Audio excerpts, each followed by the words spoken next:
Buenas gente, ¿qué tal? Bienvenidos al canal y bienvenidos a un nuevo vídeo, o más bien a una nueva serie que vamos a llamar Crónicas del Frente. En este vamos a explicar de manera, digamos, reducida o breve los juegos que tenemos en catálogo, para que os tengáis una idea general del scope histórico, mecánicas y sensaciones. Más adelante iremos subiendo también reviews más en profundidad en el blog, es decir, por escrito. ¿Y de qué vamos a hablar hoy? Hoy vamos a hablar de We Are Coming Ninive, de Nuts Publishing, un juego de 1 a 2 jugadores para 14 años o más de 90 minutos. ¿Qué es esto de We Are Coming Ninive? Este es el nombre que le dieron las fuerzas iraquíes a la operación de reconquista de Mosul. Mosul es la tercera ciudad en importancia de Irak, con una población aprox de 1 millón de habitantes en tiempos de paz. Esta ciudad fue tomada por el Daesh en 2014 y en 2016 se inició esta operación de reconquista que duró hasta julio de 2017. La operación tuvo el soporte de la coalición y de los iraníes. We Are Coming Ninive, el juego, no nos va a llevar a toda la operación en sí, sino que en sus últimos compases, que es la toma de Mosul occidental y, por supuesto, la Perla, que es la ciudad vieja. Por lo tanto, el juego, lo que es el marcador de turnos, va desde febrero de 2017 hasta agosto de 2017. El objetivo, muy sencillo, es la toma por parte del jugador iraquí de la ciudad vieja. Y por el caso del jugador del Daesh, pues muy bien, evitar esa toma o como mínimo hacer hacer pagar un peaje lo más alto posible al jugador iraquí. Y esto es importante, el juego parte de la premisa que la ciudad acaba cayendo, es decir, el jugador del Daesh, su principal objetivo no es la no toma de la ciudad vieja, sino más bien la toma, pero con peaje de esta ciudad vieja. A ver, si consigue que no entren, fantástico, pero que no hace falta en ese sentido. ¿Cuáles? Los componentes, más bien. Componentes, estamos ante un juego de bloques, ya lo podéis ver, en áreas. El mapa representa Mosul occidental con la ciudad vieja, y con cartas. A nivel de bloques, típico juego de bloques. Tenemos aquí, voy a traer uno para que lo veáis, una unidad, a ver si hay, de la 9ª división iraquí. Lo podéis ver en cada una de las caras del bloque, hay un valor. Este valor es el número que tiene que sacar en un dado de 6 para poder aplicar un daño, ese valor o más. Pues típico juego de bloques. Además, cada vez que una unidad reciba un daño, lo que va a hacer es rotarse, por lo que le quedarán menos pasos disponibles y además el valor que va a tener que sacar en el siguiente ataque va a ser también superior. Vale, perdonad porque os lo he enseñado fatal. A ver, vamos a tenerlo aquí. Pues mira, aquí la 9ª división, ahora en esta posición tendría que sacar 2 o más, si sufre un daño se giraría así y ahora tendría que sacar 3 o más, y así todo el rato, ¿vale? Pues todas las unidades funcionan igual. Después tenemos cartas, que básicamente lo que nos traen es variabilidad en el despliegue, ya que tenemos cartas de additional units, por lo tanto podremos añadir nuevas cartas a las que ya de inicio contamos para el despliegue, o cartas de capability, que son diferentes opciones a nivel de más que unidades, de capacidades. Estamos hablando de artillería, soporte aéreo y tal. Y todo esto lo tendremos disponible al inicio de la partida, ya que tendremos 30 puntos para poder organizar de la manera que queramos nuestras fuerzas, tanto de ataque como en el caso del Daesh, ya que los dos bandos tienen los mismos decks, con diferentes cartas, pero con las mismas ideas, ¿vale? De poder organizarte esa fuerza. Contar que esto es un juego asimétrico, totalmente diferente lo que tiene un bando y el otro. Otro tipo de cartas que existen son las cartas de prioridad. Estas cartas solo hay de 3 tipos y las tienen también los 2 jugadores, que son de casualties, de collateral damage y de tiempo.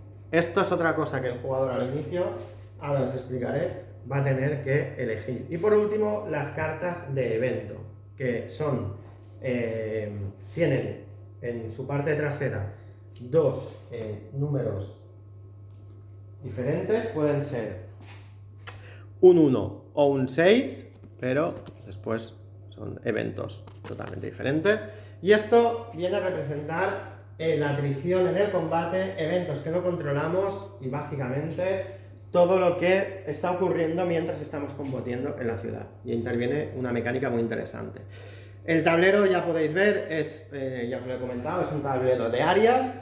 Hay 3 tipos de áreas: Open, Urban y Ciudad Vieja. Y después tenemos 3 tracks: el track de tiempo, el track de casualties y el track de collateral damage, que está relacionado, como ya sabéis, con las cartas que hemos visto. Bien, a nivel de turno, el turno es muy sencillo. Primero cuando se hace el setup, lo primero que tenemos que hacer es elegir una carta de prioridad, de esas 3 que os he enseñado. Esto lo que viene a representar cuál es el objetivo último de cada uno de los jugadores. Hablemos del caso iraquí. Si elige tiempo, quiere decir que quiere tomar la ciudad con el menor tiempo posible. Si elige casualties, quiere decir que quiere tomar la ciudad con el menor número de bajas.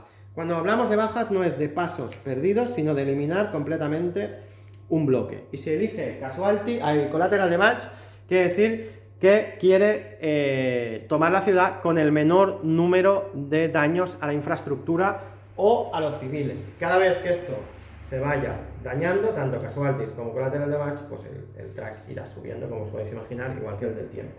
En el caso del Daesh, pues al contrario, que el jugador iraquí le cueste el máximo de tiempo posible tomar la ciudad, que sufra el mayor número de bajas o que haya el mayor daño posible a la ciudad o a los civiles. Después de hacer eso, vamos a comprar, nos vamos de compras. Tendremos 30 puntos para poder gastar en capabilities o en nuevas unidades. Eso tanto el jugador del Daesh como el jugador de iraquí. Ellos tienen unas unidades iniciales, que en el caso del jugador iraquí son los servicios de contraterrorismo, el ejército, la 9ª división y las fuerzas del Ministerio de Interior, que son la policía y la división de respuesta de emergencias. En el caso del jugador del Daesh tendrá veteranos, tendrá milicias y tendrá IEDs. Y a partir de aquí, pues ya sabéis, 30 puntos cada uno para comprar lo que queráis. Hecho esto, empieza el despliegue. El jugador iraquí colocará sus unidades en las 3 áreas de despliegue, que son estas de aquí, que vendrán divididas por el tipo de unidades y que después se podrán mezclar, pero al principio sí que empiezan separadas. Y el jugador del Daesh posteriormente podrá colocar sus unidades donde le dé la gana, menos en las zonas de despliegue, por supuesto, iraquíes. Y una vez hecho esto, ya empieza la partida. ¿Cómo es el turno? Siempre empieza el iraquí, fase de soporte, posteriormente fase de movimiento, posteriormente fase de combate. Solo habrá combate en las áreas en las que en ese momento haya unidades de las 2 facciones y se acabó. Pasa al turno el jugador del Daesh, fase de soporte, fase de movimiento, fase de combate. Y después vendrá una fase final de turno, básicamente para volver a esconder unidades y algunas cosas administrativas más. Y se acabó. Esto es un turno de We Are Coming Nínive. En cuanto a mecánicas, esto es un juego de bloques. Ya lo habéis visto y tiene las particularidades que tienen los juegos de bloques, ¿vale? Lo que nos parece interesante del juego y que le da su sabor propio son la interrelación que hay entre el objetivo que te has marcado, las compras de las cartas y, por supuesto, los eventos que vayan saliendo durante la partida. ¿Por qué? Fácil. Al final de la partida, lo que se va a hacer es enseñar la carta que cada uno de los jugadores ha elegido como su objetivo. Y se va a sumar los 3 valores de cada uno de los tracks. El track que tenga una carta mostrada, es decir, de esas 2, una por cada jugador. Si, por ejemplo, el jugador del Irak mira aquí, ha cogido casualties, el marcador de casualties valdrá el doble. Por ejemplo, si están 8, en vez de 8 será 16. Y si resulta que el jugador del DICE también ha colocado la misma carta que el otro jugador, ese marcador no valdrá el doble, valdrá el triple. Por lo tanto, ya os podéis imaginar que es muy importante, saber, tener claro el objetivo, elegir las unidades y las capacidades que tenemos para la operación, y intentar minimizar ese marcador y que el otro no lo pille, porque si sabe o empieza a entender por dónde vas, te va a ir a machacar en ese sentido, porque al final se van a sumar estos tres valores y cuanto más alto sea, más posibilidades de victoria del Daesh hay. Y esta es una de las dos posibles medidores de victoria. Hay un tercero, que es la narrativa. De hecho, el juego te dice que utilices las dos. Primero la narrativa y después el de puntos de victoria secos. ¿Por qué? Porque, según los diseñadores, en una operación de este estilo, el ganar o perder lo define o lo marca una línea muy fina, ya que las repercusiones que tendrá lo que haya pasado en ese combate pueden ser de mucho calado. Entonces, lo que te dice es que, primero, mides la narrativa, que básicamente hay tres tablas con varios valores, dependiendo de la escala, y leer, por ejemplo, en la escala o en la tabla del turno, el valor donde haya acabado, el 7 en la tabla de casualties donde haya acabado, y el collateral damage donde haya acabado. Porque esto nos va a dar esos puntos, ¿vale?, más político-operacionales del resultado de la operación. Y parece muy interesante, pero además ya veréis que muchas veces, aunque el jugador del iraquí haya tomado la ciudad, con poco tiempo, igual en el turno 10, el número de bajas civiles y daño a la infraestructura es tan alto que el jugador del Daesh se puede dar por sí mismo una victoria política. Y es ese tipo de juegos el que nos da esa, digamos, versión de las condiciones de victoria. Después está la otra que ya hemos comentado, de la suma de los tres tracks. Pues bien, esta interrelación entre la prioridad, las cartas que compraremos de capabilities y unidades adicionales y los eventos, da una sensación de estar en un combate urbano a cara perro brutal. Es muy, muy, muy temático. Las cartas, tener en cuenta que vienen a ser, de hecho no me acuerdo si lo he explicado, estas cartas salen cuando hay un combate, y si en una tirada sale el valor, ya sabéis, de 1 o 6 de la carta, se tiene que coger y aplicar. Y básicamente son putadas. No todas, pero la mayoría, ¿vale? Por ejemplo, falta de coordinación entre unidades. Has disparado un edificio que te pensabas que había gente del Daesh y resulta que eran civiles. Habéis hecho explotar municiones que había por ahí sueltas, no sé, 1000 historias. Se te rinde gente del Daesh, ¿te los crees o no los crees? Muchas cosas, ¿vale? Un poco en rollo narrativo, que pueden hacer variar muchísimo el track de casualties o de collateral damage.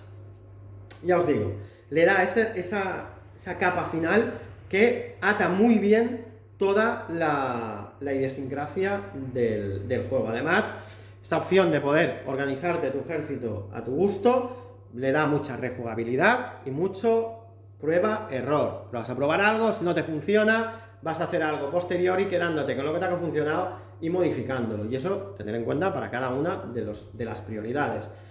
Es decir, rejugabilidad a saco, temática a saco y un juego que, si te gusta combate urbano, combate moderno, esto es miel, ya lo tienes que comprar. Si no, y lo que te he dicho te ha gustado, darle un tiento, porque el juego está muy bien y a nivel de calidades es brutal.